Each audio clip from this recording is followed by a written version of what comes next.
LCB પોલીસે વલભીપુર અયોધ્યાપુરમ નજીકથી ટ્રકમાંથી ચોરખાના બનાવેલામાંથી ભારતીય બનાવટનો ઇંગ્લિશ દારૂનો મસમોટો જથ્થો ઝડપી લીધો, જેમાં 2 ઇસમો ઝડપાયા.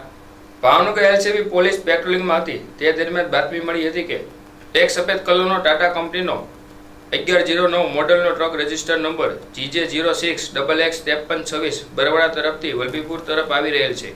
તે ટ્રકના ડાંગડામાં ચોરખાનું બનાવી તેમાં ભારતીય બનાવટનો વિદેશી દારૂ ભરેલ છે. જે બાતમીના આધારે નવાગામ ઢાળ અયોધ્યાપુરમ પાસે વોચમાં રહેતા ભગીરથસિંહ ગજુભા ગોયલ અને વિરેન્દ્રસિંહ ઉર્ફે ભોલો વનરાજસિંહ ગોયલ બંને ઈસમોને ઇંગ્લિશ દારૂના જથ્થા સાથે કુલ કિંમત રૂપિયા 15,56,320ના મુદ્દામાલ સાથે 2 ઈસમોને ઝડપી લીધા હતા. જ્યારે અનિલભાઈ અને જીતુભાઈ ઢીલા બંને ફરાર થઈ ગયા હતા. તેને ઝડપી લેવા ચક્રો ગતિમાન કર્યા હતા.